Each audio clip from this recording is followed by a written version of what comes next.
यद्यपि स्वाधीनता सभी को स्वाभाविक प्रिय है, परंतु कामना पूर्ति के प्रलोभन के कारण साधक पराधीनता को स्वाधीनता के समान ही महत्व देने लगता है। पराधीनता में महत्व बुद्धि होना साधन में विघ्न है, क्योंकि पराधीनता जड़ता में आबद्ध करती है, जिससे बेचारा साधक दिव्य चिन्मय जीवन से विमुख हो जाता है। यदि स्वाधीनता की उत्कट लालसा जागृत हो जाए तो कामना पूर्ति का प्रलोभन अपने आप मिट जाता है, जिसके मिटते ही कामना पूर्ति का भय शेष नहीं रहता और फिर अपने आप कामना निवृत्ति का महत्व बढ़ जाता है, जो पराधीनता को स्वाधीनता में विलीन कर देता है। कामना पूर्ति काल में साधक उन वस्तु, व्यक्ति, परिस्थिति आदि के अधीन हो जाता है जिनके द्वारा कामना की पूर्ति होती है। प्राकृतिक नियमानुसार कामना पूर्ति के सुख का भोग नवीन कामना को जन्म देता है और फिर वही वस्तु स्थिति हो जाती है जो कामना पूर्ति से पूर्व थी।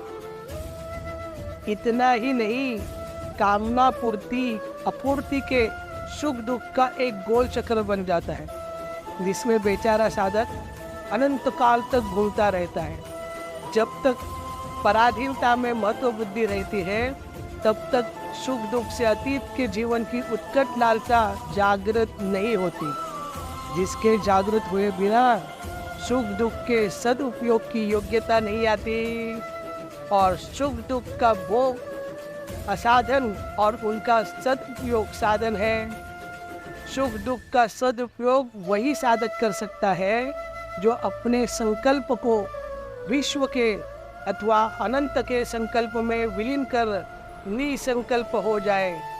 निसंकल्पता सुरक्षित रखने के लिए संकल्प पूर्ति अर्थात पराधीनता में जो महत्व बुद्धि बन गई है उसका अंत करना अनिवार्य होगा।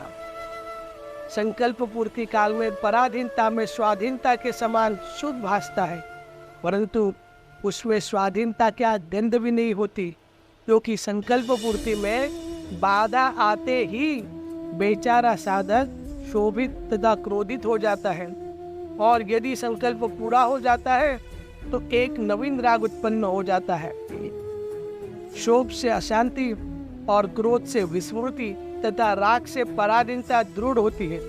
इस दृष्टि से पराधीनता को पराधीनता ही जानकर संकल्प पूर्ति में जो महत्व बुद्धि बन गई है उसका त्याग करना आवश्यक हो जाता है।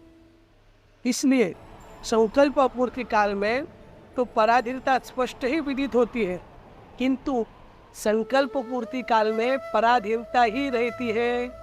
कामना पूर्ति का प्रलोभन पराधीनता में महत्व बुद्धि आरोपित कर बेचारे साधक को जड़ता में आबद्ध कर देता है। साधना दृष्टि से कामना पूर्ति अपूर्ति की परिस्थिति मंगलमय विधान से निर्मित है, क्योंकि कामना पूर्ति के बिना भोग की वास्तविकता का परिचय नहीं होता और कामना अपूर्ति के बिना जीवन में जागृति नहीं होती। जिस भोग वासना को साधक विवेक पूर्वक नाश नहीं कर पाता, उसकी वास्तविकता जताने के लिए प्राकृतिक नियम के अनुसार कामना पूर्ति की परिस्थिति आती है, किंतु उसे जीवन मान लेना प्रमाद है। जिन कामनाओं के अनेक बार पूर्ति होने पर भी राग का नाश नहीं होता, अपितु व्यक्ति उत्तरोत्तर जड़ता में ही आबद्ध हो जाता है।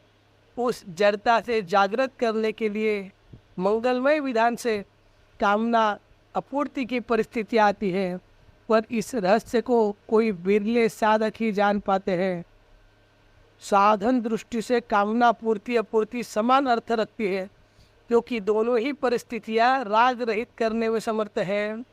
परंतु यदि कामना पूर्ति अपूर्ति में जीवन बुद्धि स्वीकार कर ली जाए, तब तो बेचारा साधक सुख दुख का सदुपयोग न करके उनका भोगी हो जाता है।